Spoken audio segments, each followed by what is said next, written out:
I love my HBCU. And boy, I love it, love it. I love it, love it. I love my HBCU. And man, I hope my team they won. Yeah. I hope my team they won. Yeah. Man, I hope my team they won. I hope my team they won. Yeah. I tune into the HBCU Sports Lab to see if my team won or lost. If they lost, I'm quiet as a mouse. But if they won, keep tab. I'ma do the dab, yeah. Dr. Cavil, he know what he be talking about. Mike and Charles, they know what they be talking about. They compress the analytic data with the hip hop. If you know them like I know them, they gon' tell you if your team, if they won or lost, and who the ball. So listen to Professor, yes sir, and pay attention, cause he gonna teach a lesson. This is Dr. Cavil with Inside the HBCU Sports Lab with Mike Washington, Charles Bishop. Mike Washington's out on assignment, so we're back with the team that's put all this together for the summer. We'll see about Mike. We'll see what that looks like. But welcome to episode 691 of Inside the HBCU Sports Lab radio show and podcast. The show that's covering the sporting HBCU diaspora, all things HBCU sports for institutions large and small. From the NAIA to the NCAA, we share insights and information on the HBCU sports culture, HBCU athletic aesthetics to facilitate the story of HBCU athletic programs and the business of HBCU sports. I'm your host, Dr. Kenyatta Cavil, along with my co-host, Charles Bishop and A.D. Drew. We're filming from our home studios and sending a signal live to KSWH 1230 AM studios with Texas Radio Hall of Famer, your beautiful home of Texas Southern University from Houston, Texas. With that being said, let's bring Charles Bishop and A.D. Drew on. And as we're bringing them on to get them started, I'll start with you, Charles. How do you like the updated name of the show? Dr. is Inside the HBCU Sports Lab with Charles Bishop and the guest. It's music to my ears. I don't work a few years to kind of get that. So, yeah, it's music to my ears. Yeah, you certainly had to work that. With that being said, other than that, how you doing today? Doing well, Doc. You know, it's August here in Houston. It's time to watch the Gulf again. We got a little disturbance sitting out there, so we'll see what that means for tomorrow here in Houston in terms of you know how it gets a little street flooding around here. So August in the South, it's always fun. Yeah, it certainly do. It's a good point. Everybody be safe and be careful, included all the teams, all the people on the home front. With that being said, Drew, Dr. Cavil Inside the HBCU Sports Lab with Charles Bishop and guest Drew, A.D. Drew. What are your thoughts, Drew? You moved up a chair. Next thing you know, you'll be full line one. We'll take the guest out. We'll just say, and. Doc, when you coach, the largest move you ever make as a coach is those 18 inches when you move from chair 2 to chair 1. Right. So when I guess in this level, you know, I'm making a move from behind the camera to in front of the camera on a more permanent basis with your name change. Like, is this the next biggest move that I make? You know, I think those 18 inches from behind the scenes to in front of the scenes. Yeah. Charles got a fast lesson last year when I first had the opportunity to move into the dean spot as the interim dean of the college education. Everybody knows me as the dean of HBCU sports, but I live that right now. And we did have our opening faculty meeting. Charles was in there. Charles, grading my what did you think? Let me not lead you in there. What do you think of today? What kind of grade do I get? No, you get an A, Doc. It was very informative. You laid out the expectations that you're expecting of college education, as well as initiatives that each of the departments have. And, you know, it's going to be a fun school year. You know, I can't wait to get up and start it. And I got to get up to speed on Canvas. There's a lot going on right now. So you will be in that session tomorrow. I got to be in that session tomorrow. Hey, guess what? I'll be right there next to you. I'll be a student as well tomorrow. So that makes two of us. Yeah. With that being said, Charles was talking about that we moved from blackboard to Canvas. And so a lot of folks are trying to get a little familiar and used to that. A little different, but nothing that we won't overcome with that being said. So I appreciate the acknowledgement, Charles. We'll keep trying to push it forward and do the things that we do together as a group. at Texas Southern University in the college education, which is our 4 C's, where we added the 5th C in terms of, as I look at the greater framing that, caring, culturally responsive, committed, in terms of looking at our 5th C in terms of cutting edge. So a lot of things that we talk about when we talk about our past, our present, and persistence as we move to the future. So appreciate the acknowledgement as we continue to move forward. Big deal, big deal. Shout out to Texas Southern University. Yes, and as somebody who's used both platforms in the past, 80% of it is the same. You just got to remember what menu to go to push this button that you did in Canvas versus what you got to do in Blackboard. But once you get those mechanics down, it works the same. Just after I felt so proficient in Blackboard. Here we go.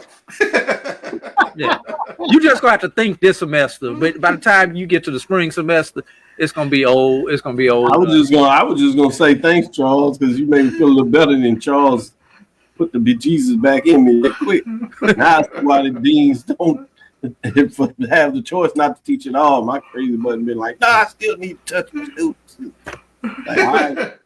But as a dean, you can hire an assistant to handle your Blackboard and Canvas, whatever you do. Oh man, be careful, man. That's what EAs are for. Don't tell all the secrets here. Don't do that.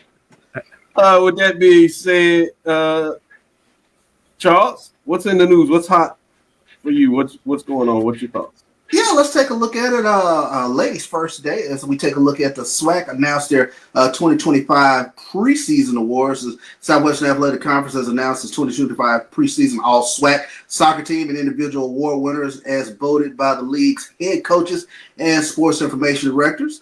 Sophia Lazides from Grambling had a phenomenal year for the Grambling State Lady Tigers as she helped them lead them to a second place finish in the league's final regular season standings. She appeared in 19 matches with 11 stars, scoring 7 goals and adding 2 assists for 16 points across Grambling's who won 6 league games last year. She was voted preseason offensive player of the year. Preseason defensive player of the year is going to be Alyssa Taylor. She played a significant role in Texas Southern's success last season, serving as a key player in the back line. In large part due to her efforts, the Tigers boasted one of the league's top defensive units, ranking second in opponents' goals per game in conference play. And the midfielder of the year was Olivia Kowal, also from Grambling.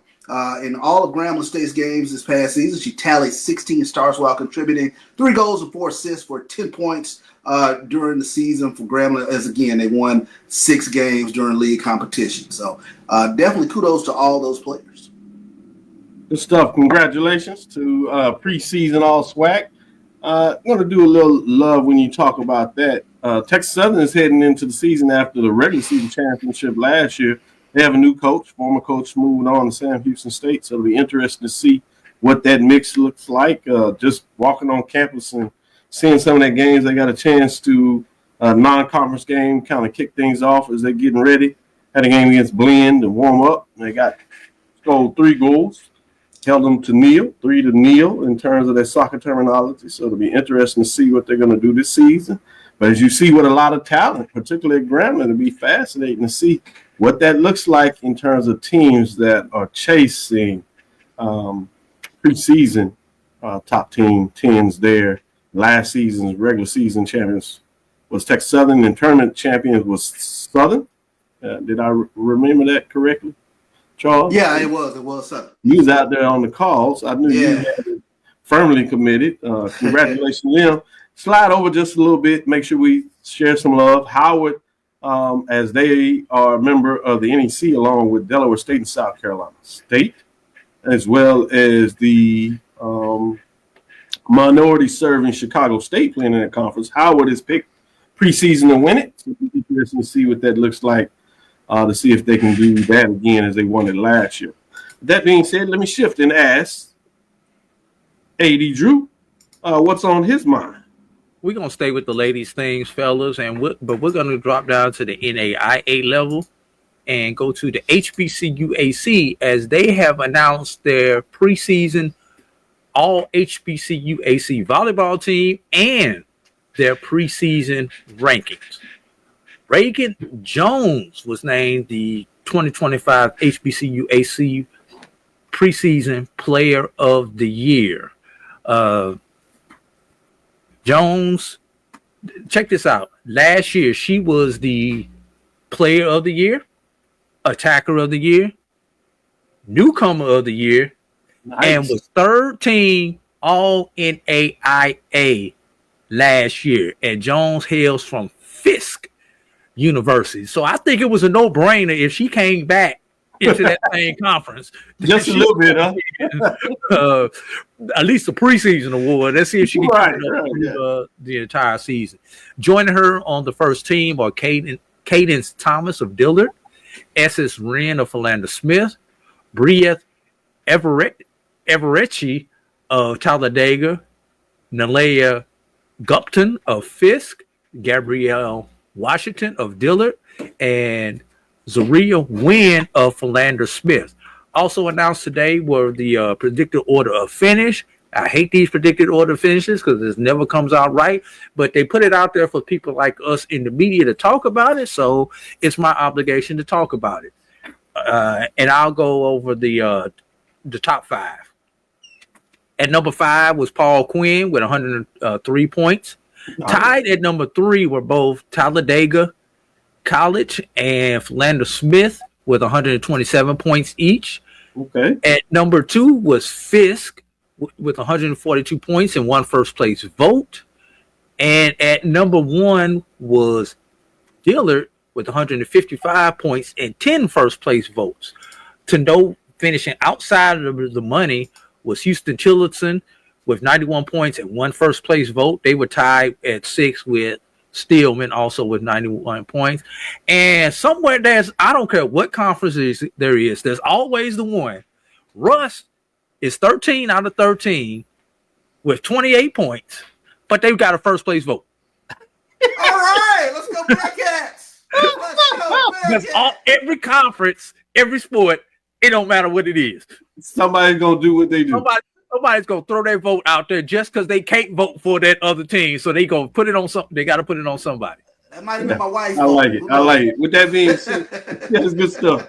Way to go, Charles. Way to get that shout out in there. Good job. Yes, you did it pretty loudly. That's smart, too. Loudly. It was echoed in the house. Who might just be listening. Who knows? Y'all get a little love around here. I like it. Smart. With that being said, let's take our next break. Come back on the other side.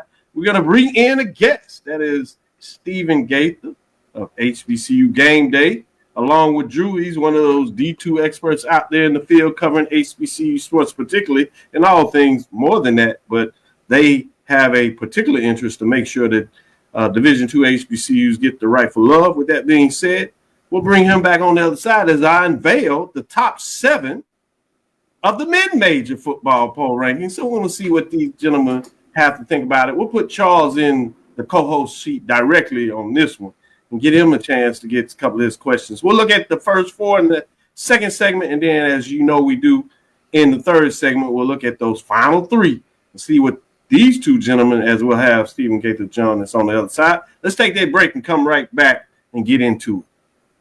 Football fans, HBCU football is back in the ATL with the Cricket MEAC SWAC Challenge Kickoff. Representing the MEAC, North Carolina Central, and representing the SWAC, Southern Eagles, Jaguars, the Marching Sound Machine, the Human Jukebox. The kickoff trophy is up for grabs, and bragging rights are on the line. The rivalry is real. Bring the family and join us pre-game for the fun-filled Coca-Cola fan experience, including band jamborees, food, activations, and fellowship. For tickets and information, visit MEACSWACTalents.com.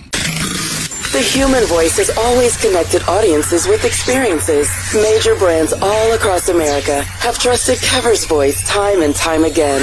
Conversational, powerhouse, intelligent, and sincere. That's the voice you need for your creative marketing process.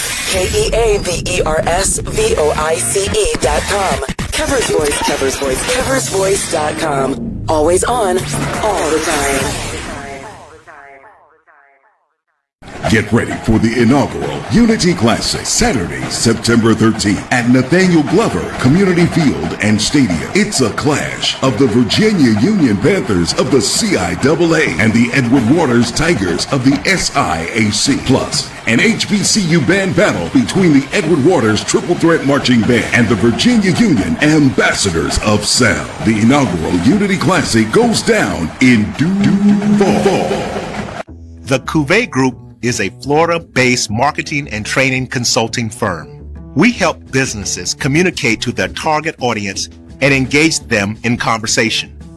We also help to expand their audiences, which will ultimately result in growth for those organizations. In addition to being a certified constant contact specialist, my colleagues and I are also certified in John Maxwell Leadership Principles. We use these proven principles to conduct workshops, training, and private coaching sessions for individuals and companies looking to take things to the next level. Contact us to schedule a free consultation. Issues today, don't delay, call Cavil. History? Yeah, we built that. Pride? We fuel that. And on August 30th, we run that. Two powerhouse HBCUs, Howard Bison, FAMU Rattlers, one legendary showdown under the Miami lights at Hard Rock Stadium. The energy unmatched. The culture undeniable. The vibes straight HBCU. 2025 Invesco QQQ Orange Blossom Classic. Get your tickets and book your hotel now at orangeblossomclassic.com. Saturday, August 30th at 4 p.m. in Miami Gardens. Compress the analytic data with your hip hop. If you know them like I know them, they gon' tell you if your team, if they want a lot, and who the ball.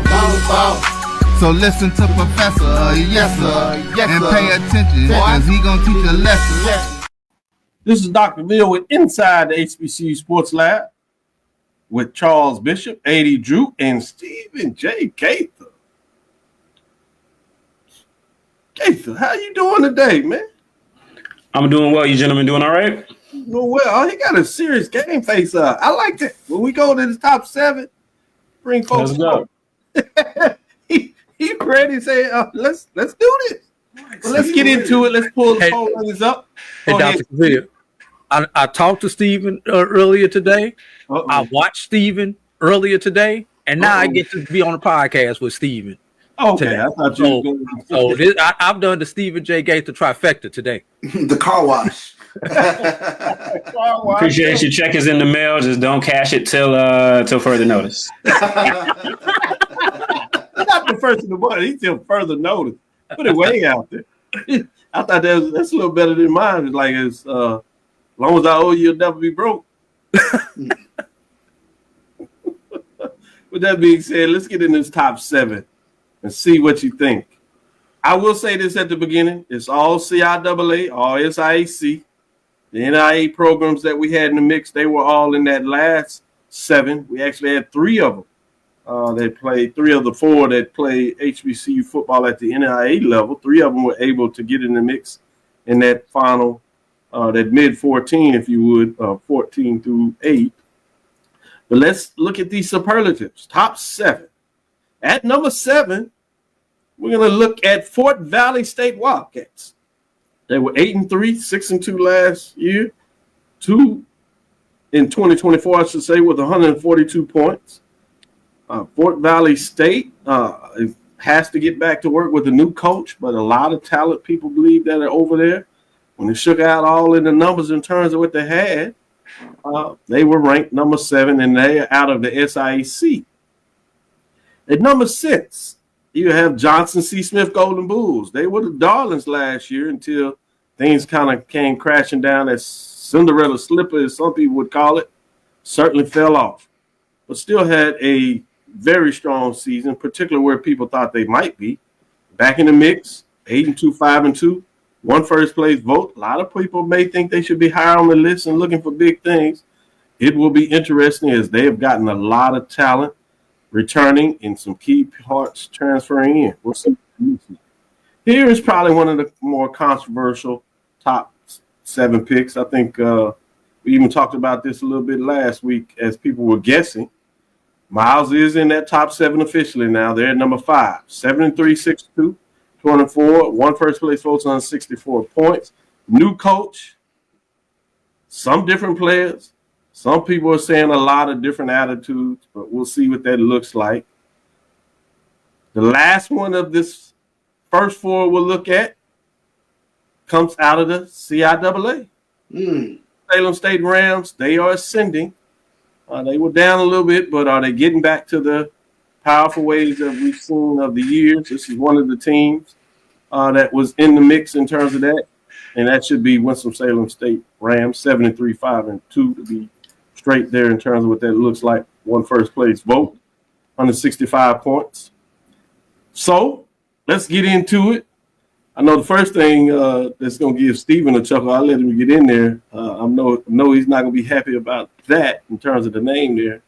Shouldn't be confusing there. But with that being said, let me go ahead and go to Steven and let him get his thoughts in terms of these first four in this top seven.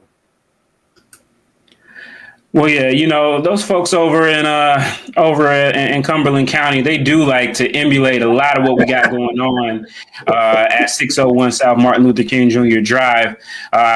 Their head coach grew up watching Winston-Salem State, and he's a former defensive back coach over there. But shout out Coach Hayes. I think I'm surprised. I'm surprised.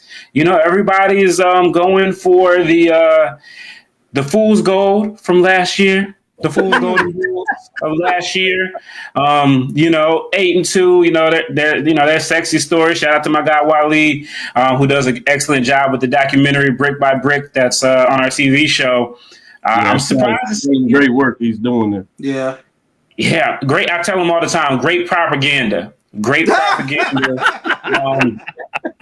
not. Yeah. So So this. So that's a little shock to see Winston-Salem State above them. Fort Valley, man, it's like they kind of just were always in that background, in the SIC, despite, the success that they had. And now that Coach Gibbs is gone, to down the road, it's going to be interesting to see how they go. And then Miles, of course, last year, they had a really a great year, historic year for them. But, I talked to the new coach, Coach Good, at the SIC Media Day, and it's kind of like Benedict was last year. They got a whole new team. You know what I mean? So you really don't know. So yeah, I think that's an interesting top seven. I got some interest in the top three, but we'll go after that. I won't go too long. All right, no problem. Any thoughts in terms of Johnson C. Smith in terms of what they did last year? Where do you think they're in the mix? To be honest, I probably put them above Miles, and honestly, probably put them above WSSU. That's fair. Because I'm going to say that there's one team that's above WSSU that should not be above WSSU, and I have my reasons why, but we'll get there. All right, we'll get there. Drew, where are you on this? Steve wants to put teams like Johnson C. Smith and Fort Valley above Miles. I just want to throw them out all together out this top seven because I don't see Miles doing it this year. I think that's the $1 million question. Yeah. We remember last time Miles lost a good coach. What happened? 1-9. Yeah, it fell off. Yeah, we see what happened last year when Benedict lost a championship coach, 500. So to think for us to sit here and think, despite the success Miles, we saw it a couple of years ago. Now that you pointed out with Bowie State, it's been tough. I mean, it's tough. When you can anybody think when a championship level coach has left one of these programs at this level that there has not been a significant drop year one? Not at Division 2. You can go anywhere with Jackson State, maybe. I say at this level, Dr. Cavil. That's why I said you would have to move up a level to do that. I'll tell you one. I will tell you one. The year after Connell Maynard left, WSSU went 9-2. Yeah, I was thinking that, but you're right. That was what, over a decade ago? That was 2014. That's over a decade ago. Yeah, So but that was before you could take the entire team with you in the transfer portal. That is the difference. That's my point. That's my point. So and honestly, I'm expecting a little bit of the same from Fort Valley. Also, a little bit of a drop off. You know, Fort Valley has been right there on the cusp the last few years in the SIC, but new coach, I'm expecting a little bit of a drop off. Johnson C, can Johnson C stay healthy down the stretch? You know, they were good, then they got a little banged up there down the stretch. They're the only team that should be on this list right now is Stephen Gaither's Winston-Salem State Rams. That's the only team of these four that should be on this list. And I said it last week. I'll say it again. Albany State should be somewhere on this portion of the list. Good stuff. Charles, take it over. Ask your question. Well, let me reverse engineer it. I mean, what's the argument that Miles will actually, where the wheels won't fall off this year for Miles? Because I mean, Stephen, you bring out a good point with regards to Winston-Salem State. The last time we kind of saw a team where, you know, the wheels didn't completely fall off after Connell Maynard left. But is there an argument for, wait a second, there's a culture around the Miles Golden Bears? No. The culture is set by the coach. Even and you, Dr. Cavil, you mentioned Jackson State. Even Jackson State regressed towards the mean that first year. So, you know, there is going to be some drop off with As that. You saying, with so many changes with the players, it's a different beast now. Yeah, you talking about a team that went into the playoffs and won their first round matchup last year. So that is going to be tough to emulate, and I'm not 100% sure that record is accurate that we're seeing on the screen, because I believe they were undefeated in conference last year. I'm just going off the top of my head when I'm saying that, but I believe they stormed through the conference last year. So, you know, if Miles is 4-4 at best, you have to be happy. And have you looked at their schedule? Have we actually looked at their schedule? And we're just taking the the conference portion of it. They have a fairly manageable schedule. I mean, 2 at Everwater, Savannah at home, Kentucky State at home, Lane at home, Clark Atlanta at home, travel to Central State and travel to Fort Valley before end of the season at Tuskegee. So they have a manageable schedule, but they open up against Virginia Union. That's a test. They play Alabama State. Can you come out that game healthy? They play Morgan State. Can you come out that game healthy? So, you know, by the time they get to the beat of the conference schedule, they may be looking like Alabama State last year on their 5th quarterback. Yeah. I was saying, Drew brings up a point I didn't bring up, but yeah, when you talk about Johnson C. Smith and their schedule, I mean, they got Morehouse first, so sorry, Drew. We'll see how good Johnson C. Smith is. Don't sleep on them Maroon Tigers. Sleep on them, Steve. This is good. Then they got Valdosta State at home. You know, of course, they got a new head coach. You know, Coach Jackson's now. So, you know, what will they look like? But I think when you look at their schedule in terms of CIAA, last year they had a pretty favorable CIAA schedule in terms of having Virginia State at home. They had Virginia Union at home, and they had Fayetteville State at home, even though they decided to lay an egg there after they won their Super Bowl at Bowman Gray Stadium. So, you know, now they got to flip those games, right?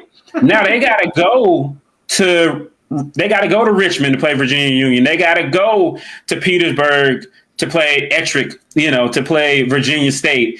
And they got to go to Fayetteville, who beat them last year, even though they were down. So they do get my Rams at home, but, you know, that's like a money game for them.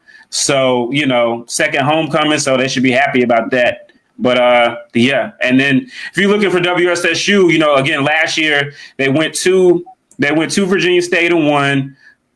Who's ahead of them? Lost to Bowie. They beat Bowie at home, and then they had to go to Virginia Union, and they got smacked against Virginia Union. Both those Virginia teams are coming to Bowman Gray Stadium this year, so that's good. But they do have to play a lot of their traditional CIAA South schools on the road. Johnson C. Smith, Fayetteville State, and Shaw as well. So I think it's going to be interesting who plays who, when, and home, and all of those good things. So that's something I didn't bring out earlier. Good stuff. I think it's a consensus that Miles has to go. But Eric Sanders says Albany State should be above two of the teams that I have out there. Would you agree that Albany State should be in this top 7? First, you, Steve. I would say so. Again, I just expect a drop off from Miles, and again with Fort Valley State, with the changes that they've had, I just I don't see you picking them above Albany State, but I do not put them above any of the CIAA schools because they lost to Shaw, who is not on this list. That was my point. Like, why are we jumping Albany State over Shaw? Drew, your thought? Let me get you with Albany State. Did you agree with Steven, or were you going in a different direction? Because he just agree, but for different reasons. Okay. When is the last time Fort Valley beat Albany State? Okay. All right. So, that's the reason that I'm saying Albany State should be that's a good reason. That's a good reason. Fort Valley, or at least on this list. Steve, damn it, I hate when you write, but yeah, when you throw that Shaw out there, that's like Valley and Fam. I can't argue with you on that one. So Shaw was 6-4, right? Yeah, which is a solid record, but they were behind Virginia Union, Virginia State, Winston-Salem State, Johnson C. Smith, and they lost. I think they lost to Livingstone. So there was 6-4 last year. That in the CIAA doesn't sound as good as it has been, but it was still 6-4. So, but the thing is, that 6-4 in the CIAA beat one of the top teams in the SIAC. I believe Albany State was number 3 in the SIAC. So that's why I say, yeah, but it's not exactly a bad loss to Livingstone, because Livingstone did knock out Johnson C. Smith. So. Yeah, I think that the thing with the SIC is they are just having a big talent drain, not only in the players but also the coaches. And you're not seeing CIAA coaches at this point go up. So you got Dr. Alvin Parker, who has and we'll talk about it. His record's great. You got the coach over at Johnson C. Smith, who's building and. Yeah, so you got Dr. Frazier, but their coaches have more stability. They don't have as much turnover. So I think the SIC is having a talent. They're having that talent drain, and it's showing up when they're matching up against the CIAA. The longest tenured coach was hired after COVID in the SIC. Oh yeah, definitely. Yeah, it's crazy. Well, let's take our next break. We'll come back and we'll get in those top 3.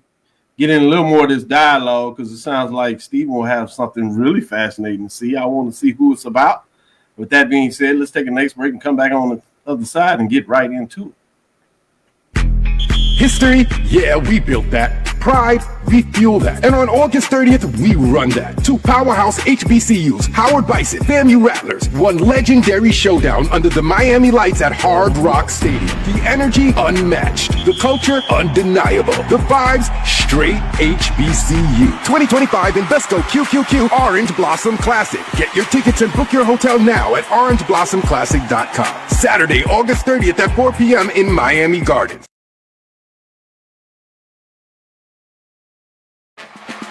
HBCU football fans, the Cricket MEAC SWAC Challenge Kickoff is celebrating 20 years this August. From Birmingham to Orlando to campus sites and now in Atlanta. The Cricket MEAC SWAC Challenge Kickoff has been a mainstay in HBCU athletics. 2 decades of providing a national platform on ESPN and now ABC for the finest HBCU programs in the country and some of the most talented players and coaches that have represented them. To Forrest Jackson, Tariq Cohen, Javon Hargrave, Darius Leonard, Rod Broadway, Buddy Pugh, all have left their mark on this storied event. This year, we celebrate by welcoming North Carolina Central and Southern to Atlanta, which has cemented its place as the HBCU football capital. Every team who participates in this event looks to start and finish their season in the A by gaining a spot in the Cricket Celebration Bowl.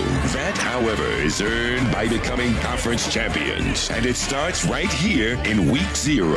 MEAC versus SWAC. The rivalry is real. Thank you for the last 20 years of support. The story never ends.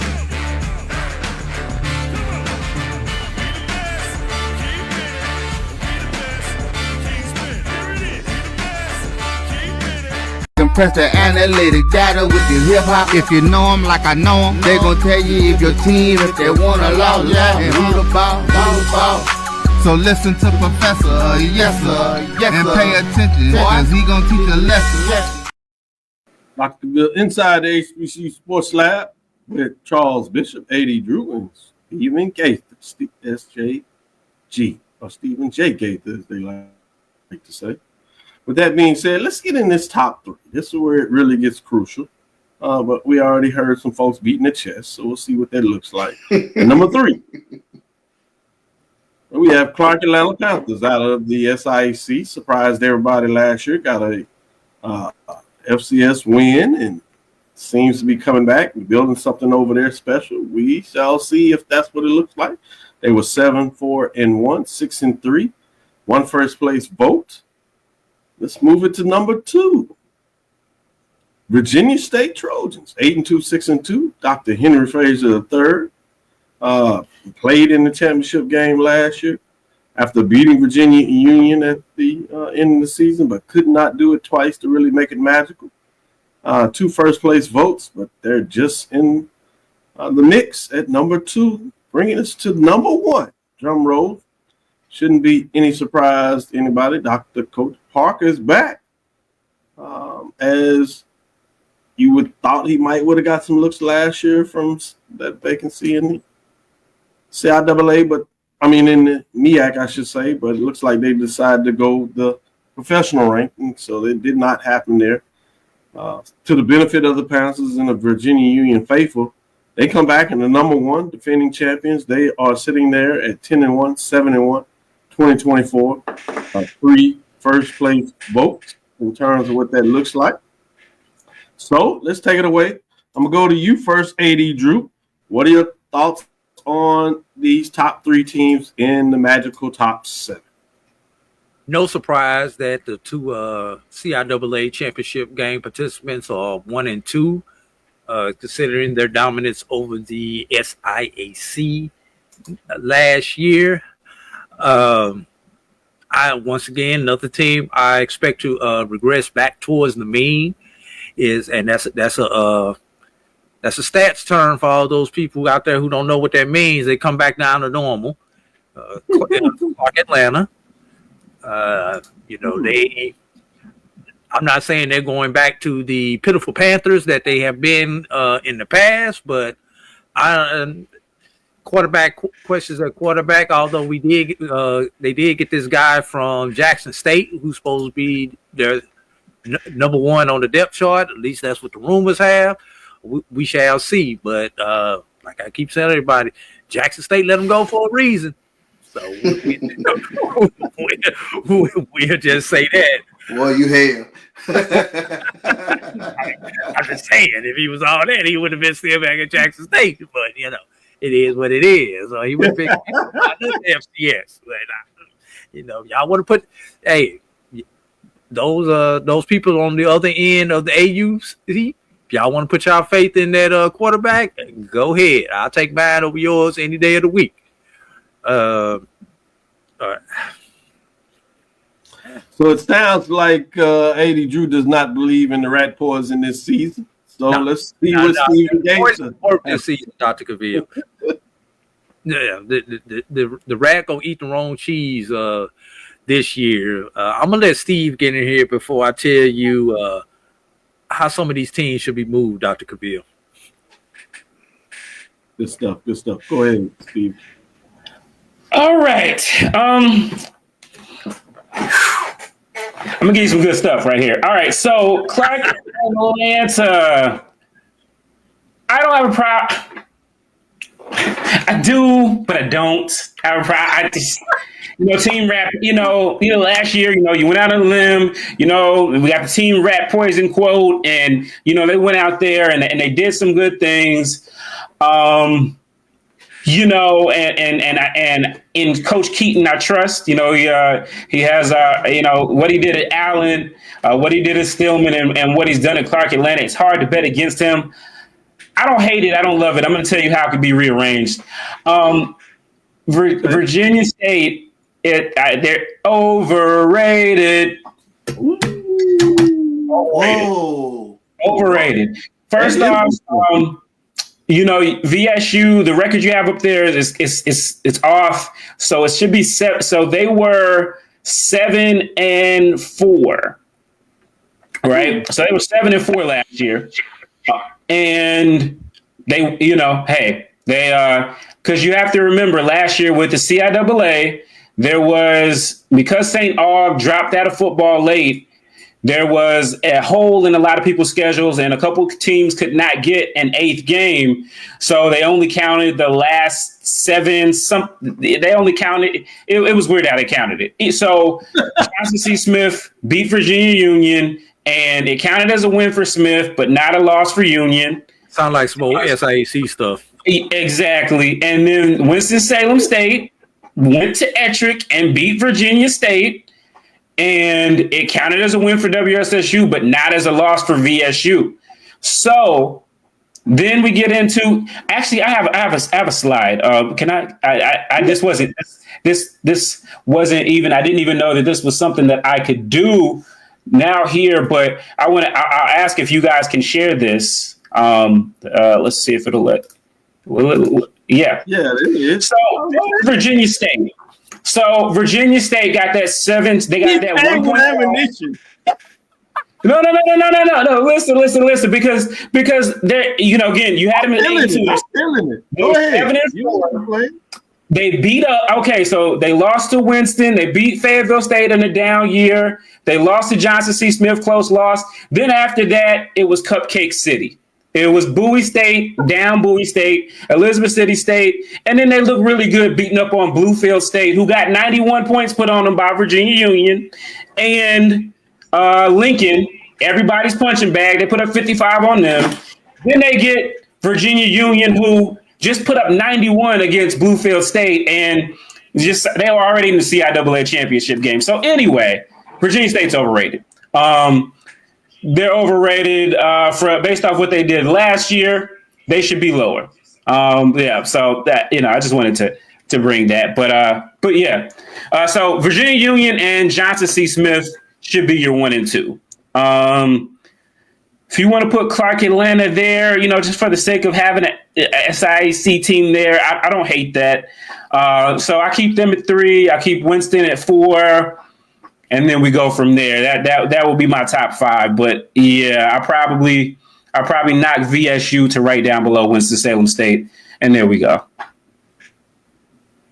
Charles, I think you got beat up enough, but ask your question. What is it that I'm missing with Virginia Union? Because I see that they're number 1, but how do you replace 2,000 yards and 27 touchdowns? Like, Jada Byers is not there anymore. Like, and it's kind of the same argument that I made Tuesday in regards to Jackson State and Irv Mulligan.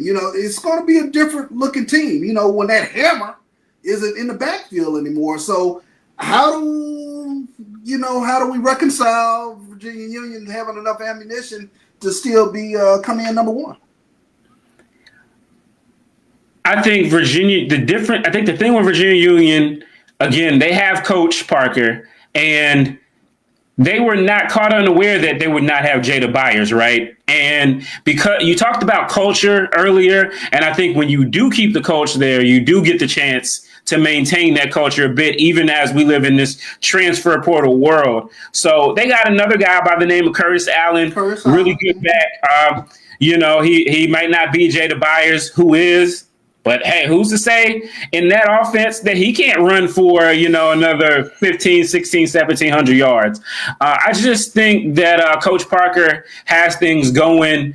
This is year 8 for him. I believe year 8 for him. And I think he's only lost 15 games total. So he's got his sauce cooking right now. And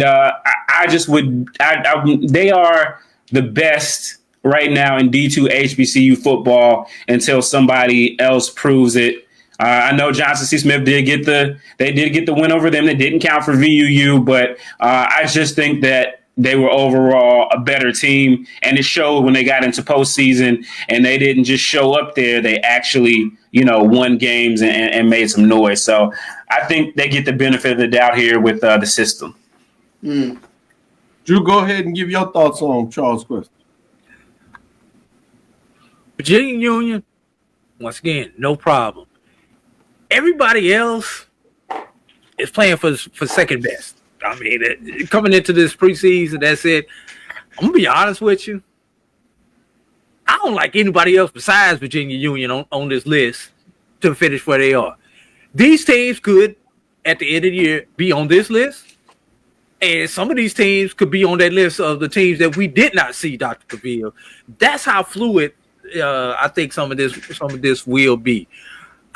I think everybody outside of Virginia Union will be considered average to above average. I don't think any of these teams could be calling themselves great. I'm still on the Albany State bandwagon. I think Albany State should be on this list. I would almost have Albany State as high as number 2 on this list. Right behind Union. Yeah, I know they lost to Shaw, but that was the blip. I really do expect a lot of good stuff out of Coach Quinn down there this year. Winston should be there. Winston could be as high as number 2. Clark, like I said, I'm not sold on Clark being a top 17. Damn sure not sold on Miles. Johnson C, potential, but I don't know if I love Coach Flowers, but Coach Flowers, for everything that he's done, still has not gotten the big one. He didn't get it in the SIEC. Just laid an egg last year. He laid the same egg in the CIAA that he used to lay in the SIEC when he was at Fort Valley. Fort Valley, new coach, new quarterback, new system, new everything. Don't expect a whole lot out of them. And when you go to the second list, Dr. Cavil, I actually expect Fayetteville State to return back to what we've known the Fayetteville State to be over the last decade. Outside of Albany State and Fayetteville State, you could just pull in and start pulling out the tickets like you do at a raffle and see who comes out the thing next. Go ahead and give them the last 21 just to remind folks for dexterity purposes. And then you can go back to that top 7. With that, Gaither, bonus time. We'll get you out of on this one, I promise. What is the matchup that you're looking most forward to in terms of a CIAA SIEC matchup? It'd be pretty easy to say WSSU and Tuskegee. Both of them have had respective. That's what I'm looking forward to. So I don't think you have to be biased here. I think. Yeah, both of those teams have had championship droughts for them, and so I think it's definitely going to be important for both coaches. Like you said, to get that win. I know Tuskegee. They have a great tradition, and Coach James is a hometown hero. But I know he's going to be under pressure to get them back to championship form. And then over here at Winston, Coach Massey, he's entering into year 4 as the full-time head coach, plus the 2 interim seasons that he had as well. After last year, They showed a lot of promise, but they came up short in big moments. They got the most expensive tickets in the CIAA and I believe in Division II football. They got 30 plus scholarships this year, whereas a while back they were in the 20s. If not now, when? I made a lot of people laugh when I said a couple weeks ago, championship or bust, but I do believe in Winston-Salem. It's championship or bust because it's time to put the wins back in Winston. Damn, that's some Jackson State swagger. Woo. Well, I would say this. I don't think I have two alumni of their institutions that squarely raise the expectation and tell everybody in the world how they think in terms of A.D. Drew and Stephen Gaither. At times, Charles is a little more unique. We'll talk, we'll get it, but when he's on screen, he plays the role and doesn't give any fodder. So, but these two gentlemen, they take a little different. Well, I want to say thanks, Stephen. And I also want to say keep up the great work. Whether what you've done now individually with your podcast, taking that to the next level, specifically what you're doing for Winston-Salem State in terms of putting their information out there and in some ways representing that Division II. Drew knows how I feel about what he does in representing Division II and NEIA, but both of y'all do a lot of great work. And beyond that, the stuff that you continue to do with HBCU Gameday is second to none. So I want to make sure we say appreciate you and thank you for that. Before we go, Doc, somebody said don't quite change the name of the show yet.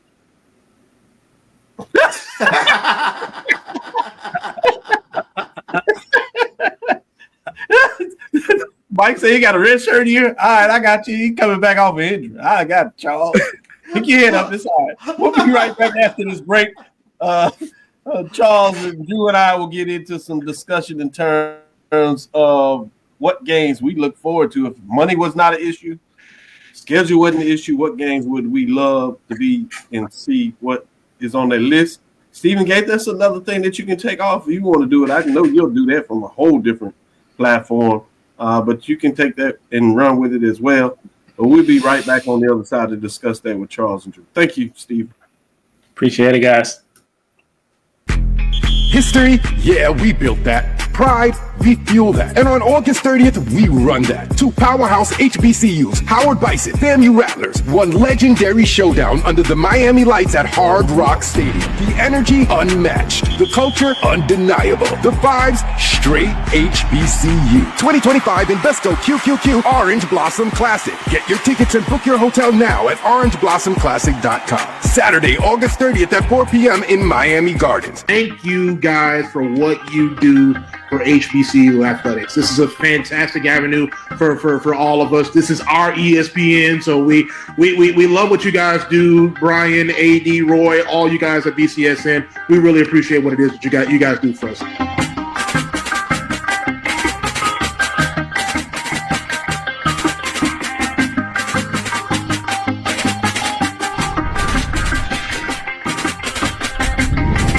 Football fans, HBCU football is back in the ATL with the Cricket MEAC SWAC Challenge Kickoff. Representing the MEAC, North Carolina Central, and representing the SWAC, Southern Eagles, Jaguars, the Marching Sound Machine, the Human Jukebox. The kickoff trophy is up for grabs, and bragging rights are on the line. The rivalry is real. Bring the family and join us pre-game for the fun-filled Coca-Cola fan experience, including band jamborees, food, activations, and fellowship. For tickets and information, visit MEACSWACTalents.com. As technology continues to bring changes to the world of education, it's time we also reimagine teacher professional development. Gone are the days of one-size-fits-all learning that can only be accessed at a specific time and place. The Stride PD Center is an on-demand library of mobile-friendly courses that allow educators to learn anytime and anywhere. Our dynamic courses provide bite-sized learning and help educators advance their knowledge while also gaining professional development hours. The best professional development plans are those that include a level of flexibility and choice for educators. Whether you're a teacher, school, or district, visit us today to take charge of your learning. Get ready for the inaugural Unity Classic, Saturday, September 13th at Nathaniel Glover Community Field and Stadium. It's a clash of the Virginia Union Panthers of the CIAA and the Edward Waters Tigers of the SIAC. Plus, an HBCU band battle between the Edward Waters Triple Threat Marching Band and the Virginia Union Ambassadors of Sound. The inaugural Unity Classic goes down in fall. Compress the analytic data with your hip hop. If you know them like I know them, they gon' tell you if your team, if they want a law, and who the ball. So listen to Professor, yes sir, and pay attention, cause he gon' teach a lesson. This is Dr. Will with Inside the HBCU Sports Lab. As we get into this last segment, I wanted to set this up a little bit. This is a segment where I want to talk about where, financial stewardship is not a problem. Time allocation is not a problem. Your ability to get where you need to get to is not a problem either. With that being said, let's just set it up. What would be your number one game that you would want to watch this season and why? Charles, I'm going to make you wait a little bit. I think you're too ready to answer this question. I'm going to go to AD Drew, and I want to get your thoughts in terms. Just one game now. We'll set it up where maybe we'll give you a chance to get in to look at it per month, a chance or like that. But if it was just one, and for the lab listeners out there, I want you to do this as well. This can't be a homecoming game. We can look at that separately, but this cannot be a homecoming game. It can't be your team's game. It has to be something that you're going to see another game that is not your team that you follow. With that being said, we've set it up. Thank you for the qualifier. Yes. Let's qualify that. 80 Drew, what is that? You just killed me on that because I was going to pick my alma mater, Tuskegee, traveling to Jackson State, and I was going to pick that. Can I still run it down? No, you can't take that.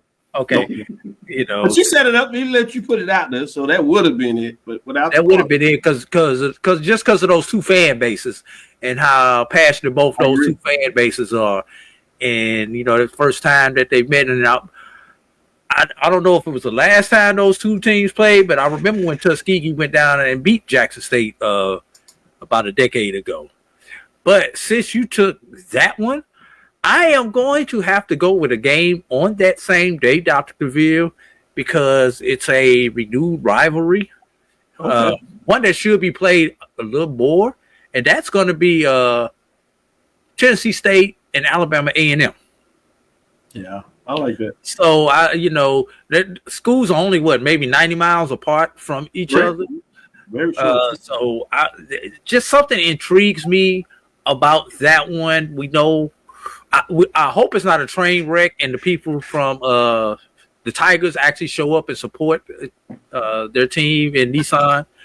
But once you get past that, just those two, because of the proximity of those two teams, like say, those two teams should be playing against each other a lot more in a lot more sports. So I just want to see how that renewed rivalry kicks off.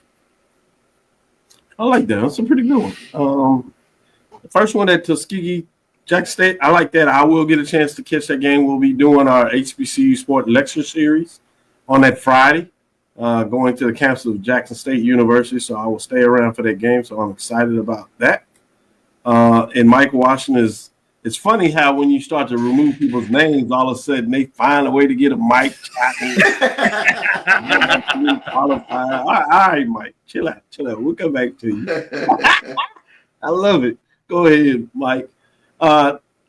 Even with the qualifiers, Mike, tell us which teams you're going to watch. But while Mike is figuring that out, Charles, what is yours? I think two games that really intrigue me, and it's because of where they are within the season and what could be on the line. Southern going to Alcorn. That game is November 8th. That's one, and we know how electric the reservation is when something is on the line and you got a team like Southern coming in, we saw what that was like in the SWAC championship back when Alcorn had their run. That place was wide open. And then my MEAC qualifier, and this one here, November 22nd. It could be an interesting one. North Carolina Central on the road taking on Morgan State. Ooh, quietly. That could be one to keep an eye on. I can see if North Carolina Central can get past South Carolina State and Morgan State gets a little running about themselves, even if they have one loss, that game could all of a sudden not only be a big one, it would be extremely important. Mm-hmm. So you said November, Charles, and when's both of those games in November? Yeah, Alcorn, Southern and Alcorn, November 8th and November 22nd. I think it's fascinating because you pick conference games. So I like that, which is unique when you look at it that way. Drew picked a game that you would think would be a rivalry game. Some people would say rivalry in terms of vicinity with that, but they don't play a lot. I mean, it's a renewed. It is a 4-year contract, so see how that looks for it. So I like that in terms of a non-conference game from that perspective. That one is in September. Is that correct? Yes, September 13th. So I'm gonna ask you, Charles, if you had to pick a game in September, right? So now I'm throwing more money on you. You still have your November game. I'm going to ask you September, and then, Drew, you can start looking at yours because I'm going to ask you November. Then we'll come back and ask both of you about an October game as well. So, Charles, September game that would be a must-see if you didn't have to worry about constraints. Well, another conference game, September 27th. I love to be in Tallahassee for Alabama State and Florida A&M. Oh, yeah, I can see that. I'd get on your jet for that one too, Charles. Yeah. Allow a friend to take care of some of that money you got and maybe feed me. I'm joining you. We out. We live in Houston. You tell me where to be? Yeah, I'll travel, be wine, and food. You got to do all three. Yeah. But Mike got us into that wine for sure. Yeah. Big shout out to Mike on that one for real. Drew, take you to November. Yeah. What direction you going? I'm going It's to probably going to have to be a conference game since I pushed you in November. Yeah, I'm going to Division 2 though, and let me set this up. I'm picking this game because I don't expect what you would normally pick if you go to the CIAA, which would be Union and State, would normally be the game you pick. But I don't think State is going to be quite the position where they were able to backdoor their way in last year due to their Johnson C. Smith loss. So with State being out of the money, Johnson C. being out of the money, I think the matchup is going to be that Winston-Salem and Fayetteville game on November 8th. I think that is going to be the game that's going to determine the second spot in the CIAA championship game. Well, Stephen Gaither certainly would love to hear that in terms of Winston-Salem style. He'd probably be frustrating to hear it's against Fayetteville State, but if they get the win, it would really be all good as he start calling out street numbers and names in terms of that matchup. We got an Alabama State, Alabama A&M, Magic City Classic. We got Alabama State Southern. Talking about some of those folks out there. Good choices. Keep them coming. So now we're going to set you up. Final one here. Now you both got to get to a game in October. This is where things kind of start off. You have probably an option here, mainly conference, but you can still have a couple of non-conference games that you might be able to play with a little bit. You also get in the point where you can lead into maybe a classic or two, but I want to be interested to see what direction you go. The challenge here is October, a lot of homecoming, so you got to stay away from the homecoming. Oh, I'm going to give you a bonus. I'm going to open it up because Mike said too many qualifiers, so you can use it as a homecoming. Since this is perennial homecoming time, this is a chance where you can pick a game. And in fact, let's add that to it. It has to be a homecoming matchup that you want to see in October?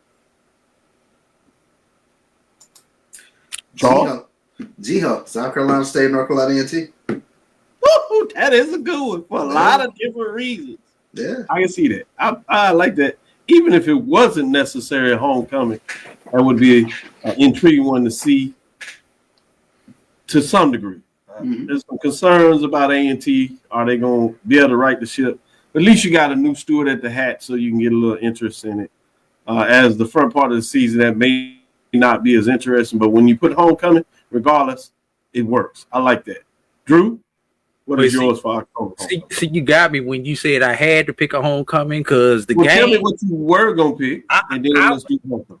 I was going to pick a game that got moved into October, which is the Delaware State and Norfolk State at the Link, which is October 30th. You know, that game was originally scheduled for November 1. So just to see what kind of support did these two teams get on this neutral site with the two former Eagles coming in to face each other. But if I have to pick a homecoming game, I'm going to pick a train wreck for homecoming. You know, Albany State is playing Tuskegee for homecoming. Ooh. So just to see, because Tuskegee people will get down and travel down to Albany and take over the Golden Rams homecoming. So, and they didn't really have a whole lot of choice because it was either Clark Atlanta the week before or Tuskegee that week. So it's kind of tough there to figure out to play for homecoming, but just playing Tuskegee for homecoming. When is FAM's homecoming? 18th. Not the I believe FAM is the 18th. Ooh, they got it all come up for homecoming? Yes, sir. Oh, all right. And the week they makes it go up a little more for you when you talk about that. Yeah, good stuff. And then the week before they got Central. Ooh. Yeah. Oh yeah. Hey, good thing both of Central's at home also. Yep. Yeah, good stuff. Good stuff. Good matchups. Great talking. With that being said, thank you. Go ahead, Drew. I was going to say it, and Alcorn is coming off a bye week against Lincoln of California. Yeah, it is a bye week. That's 2 bye weeks. You wrong for that. Point well taken. With that being said, we're going to bring it to a close. Thank you for listening to Inside the HBCU Sports Lab. Make sure you share our podcast with your friends and colleagues. I am Dr. Kenyatta, Cavil, the Dean of HBCU Sports, coming from inside the lab in the College of HBCU Sports with Mike Washington, Charles Bishop. Shout out to Mike Washington. He got in here and at least being able to give us some content. So we want to thank him for that. I want to reach out to Stephen J. Gaither in terms of his thoughts and making sure he showed us some love. So we want to thank him. If you would, go back to sneaker.com. What do you put up there? Oh, Texas Southern. Yeah. That is Our Tennessee State. Man, our Tennessee State for homecoming. Yeah. But wait a second. Quick qualifier. What's the one game everybody wants to watch this season? Yeah. Put up one by it. When you put up your next one, so we get your comments as we're closing this out. Put up a one by it and list your number one game. Go back to that first question we put out there. What is your number one game that you want to see this season? And we won't have any qualifiers on it. Just put it up there. Number one, put your number one game that is a must-see for you. Can I tell you mine right quick? Yeah. Number one game, Magic City. That's a good one. I think that's going to be – I think that besides the fact that it is Magic City, I think that's going to play a big factor in the East. Charles, that's an elimination game for somebody. Yeah, it is, for sure. Do you want to give yours? November 1, Tiger Nation comes down to Bragg. Ooh, yes, that's the other elimination game. Talk about elimination games, yeah. Oh, good stuff. Let me keep going before we be here all night. Again, we want to thank you for listening. Dr. Ville's Inside the HBCU Sports Lab with Mike Washington, Charles Bishop, every Tuesday and Thursday at 6 o'clock Central Standard Time. And in coming couple of weeks, we'll kick it off Sunday morning at 9 a.m. where we unveil the major division top 7, see if anything changes. With that being said, I'm going to pick the number one game, the first one. It's a cheat code for me because I get to go to it, so it's hard to say that. All of us, it's unfair. because it doesn't really fit any of those nomenclatures. But the one that I want is the one that starts it all off in the cricket MEAC SWAC Challenge kickoff with MEAC's North Carolina Central and SWAC's Southern. It'll be fascinating when you talk about those Eagles against those Jaguars. I'm intrigued with that match. Could both of those teams be back in Atlanta in December? That's one of the things I'm intrigued about it, because I think there is a shot that those things could do it. It's very possible. Mm-hmm. With that being said, we look forward to next week as we discuss the latest news in the lab. Thank you, A.D. Drew. Thank you, Charles Bishop. Follow me, Dr. Kenyatta Cavil, on Threads, Facebook, and Instagram. It's DrKenyattaCavil. That's DrKenyattaCavil. Inside the HBCU Sports Lab. The HBCU Sports Lab on YouTube. Dream big, continue to move forward. We're going to talk with you soon. Charles. Of course. Drew. Lecture. Dismiss. Travel light. Travel light.